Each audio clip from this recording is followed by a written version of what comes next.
at EAA AirVenture Oshkosh. We're down in the ultralight area. We're standing in front of the mini sport, but none of those are the subject of this conversation.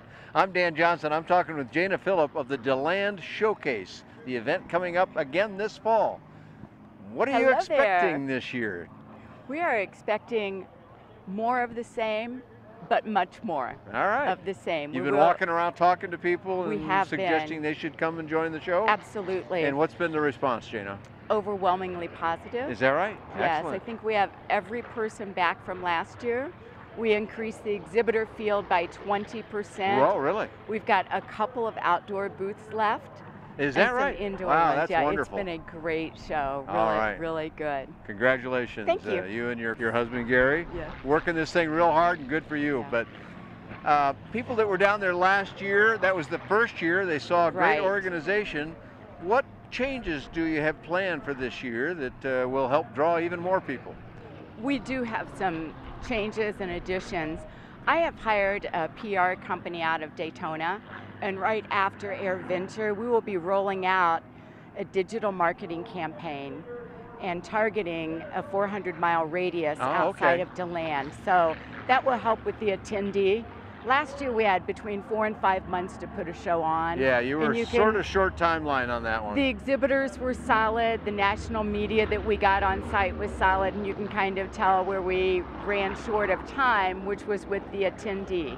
The quality of the attendee was great, we just needed more of them.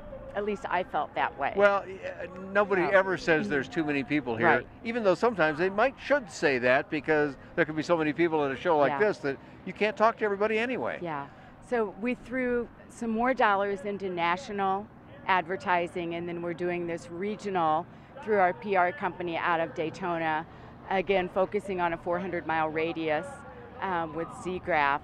But additions to the show, we are really blessed. EAA is going to bring their workshops. Oh, are they? Okay. Composite and sheet metal to DeLand. Good. So that's an add-on that we have. The Recreational Aviation Foundation is going to be the host for underwing camping. Oh, are they? Okay. Right there on the that's a neat idea to have them also to relieve you of some of that duty, because you guys are busy people during that week. Well, they are so enthusiastic. We have Bobby and Kim Capozzi, who are the administrators for the state of Florida for the Recreational Aviation Foundation, and they're coming in and hosting that, which will include some evening activities for the people camping. Beautiful. And they've got it laid out just like we lay out the exhibitor field. That's what they're doing with underwing camping. Well, that's great to get enthusiastic people to help take care of that for you, because you just couldn't put the time into it that they will be able to put into it, I'm guessing, right? Right, and we've also added an educational component to our show. We are attracting the educational flight centers. Embry-Riddle will actually be the anchor of it. Auburn University, Purdue University, who by the way was one of my rivals when I was in Indiana. Is that right? Purdue Pete will be here with Purdue University. And well, it's great that these universities are joining now Embry-Riddle. For those that don't know, let's put this in perspective a little bit. The DeLand Airport, the DeLand Municipal Airport, is pretty much directly inland toward the center of the state of Florida from Daytona Beach. Right. But not very far, only about 20 minutes or so. So it's relatively near the water, north of Orlando, hour and a half like that, I think. Not even that much. It's like, depending on where you go, between 40 minutes and about an hour 10. Okay, so everybody knows where Orlando and Disney and all that stuff is. It's not very far north to get there or in from Daytona.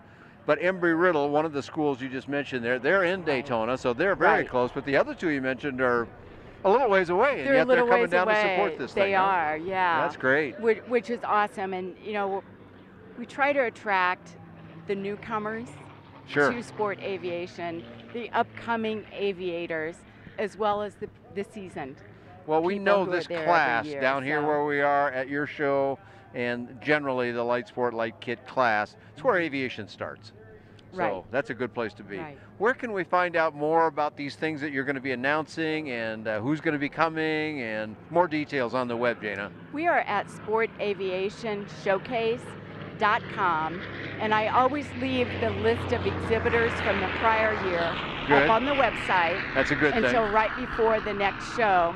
And then I also have all of the logos of the people who have already signed up on there as great. well. So give it a little visual appeal. Yeah, Let me ask you the most important question of all. What are the dates? November 2 through 4, 2017. All right, November 2, 3, and 4. And I'll add that since I'm nearby, those are great dates. Weather-wise. Early November in Florida is just wonderful, like this kind of wonderful, not too hot, plenty sunny, hurricanes are past, all good, no bad. Exactly. So come on down to DeLand, see Jana and the gang at the DeLand Showcase. Thank you. And you can find more about all kinds of affordable aviation and what's going on at DeLand, plus reporting from DeLand on bydanjohnson.com. Thanks for joining Jana Filip and myself here at EAA AirVenture Oshkosh.